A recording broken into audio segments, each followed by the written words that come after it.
وعلى آلك وأصحابك يا سيدي يا نور الله الصلاة والسلام عليك يا سيدي يا رسول الله وعلى آلك وأصحابك يا سيدي يا نور الله صلی اللہ علی محمد. بسم اللہ الرحمن الرحیم. جی میں نے آج حوالہ جات دینے ہیں جو ہم پر تان کرتے ہیں. میلاد کہاں پہ لکھا ہے؟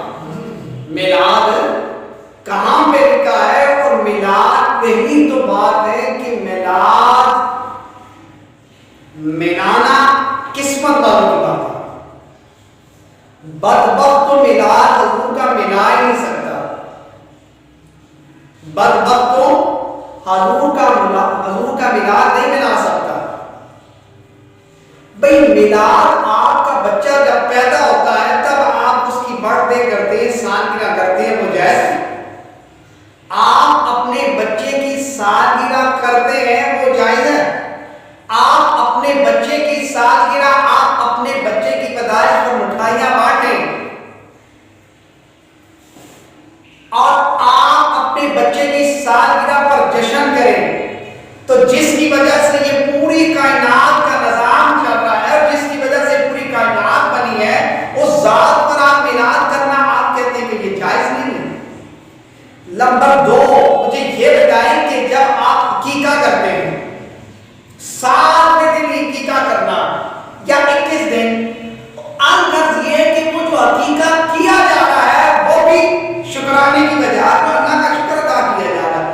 تو آپ جس بچے کا عقیقہ ادا کر رہے ہیں, بندہ کہ وہ بعد میں بڑا ہو کر گناہ گار بنے, فاسق بنے, بے نمازی بنے, اس کا عقیقہ کرنا صحیح, تو جس کی وجہ سے وہ مصطفیٰ علیہ السلام کی ذات پاک کا جشن کرنا جائز ہے. وہ جائز نہیں آپ کے لیے. وہ کہتے ہیں کہ وہ جائز نہیں. بھئی آپ اپنا عقیقہ کرتے ہیں شکرانے پر, تو جو اپنے عقیقے پر شکرانے پر کرتے ہیں تو ہمیں جن کی خاطر یہ پوری کائنات, بس پوری کائنات بنی, ان کے لیے آپ کہتے ہیں کہ یہ کیا پینا عورت پکیاں. بھئی امام مسلم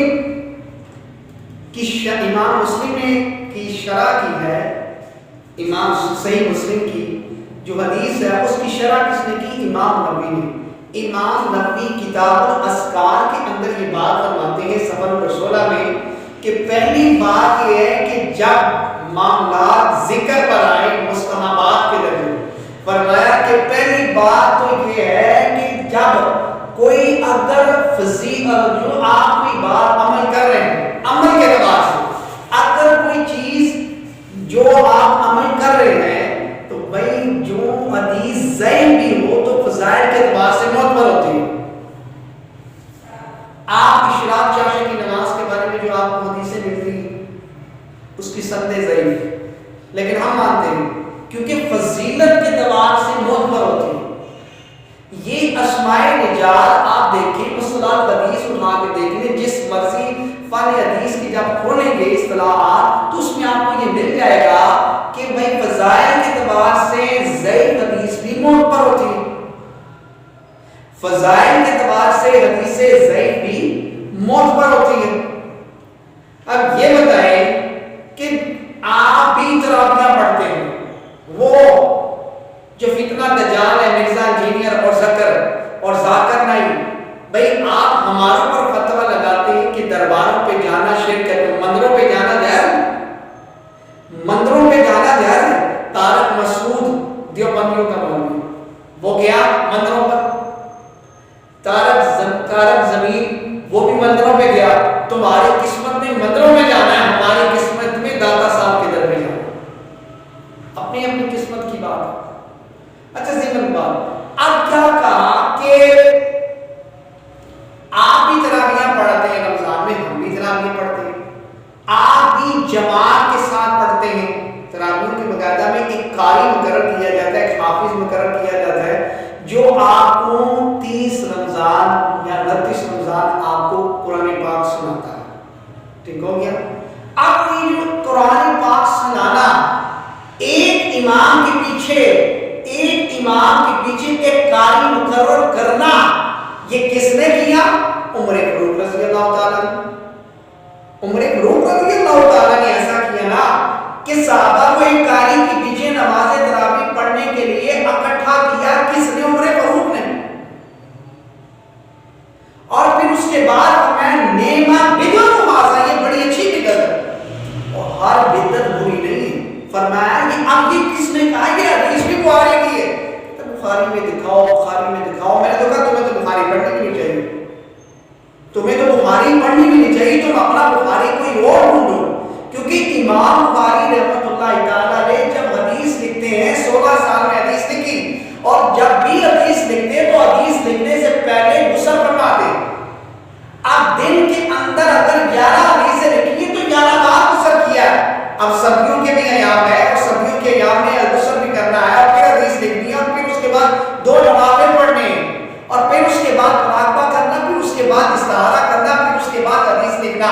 اب بتاؤ یہ بدعت اگر تم اس طرح سے امام بخاری میں بدعت ہے، جاؤ جا کے کوئی اور بخاری ڈھونڈو. آپ کہتے ہیں یہ بخاری میں دکھاؤ، بخاری میں دکھاؤ. تمہیں تو اپنی بخاری کوئی اور ڈھونڈ لینی چاہیے. تمہارے دیکھ تو امام بخاری اور امام بخاری رحمۃ اللہ تعالیٰ کا تو امام بخاری اپنی ٹوپی میں حضور پاک صلی اللہ علیہ وسلم کی زلف پاک کو سیا. اور یہ جو باب باندھے گئے نا امام بخاری رحمۃ اللہ تعالیٰ نے حدیث کے جو باب باندھے جس میں ترجمہ باب کہتے ہیں، یہ کہاں پر باندھے؟ حضور کے روزے کی جانب کے سامنے بیٹھ کے باب باندھے.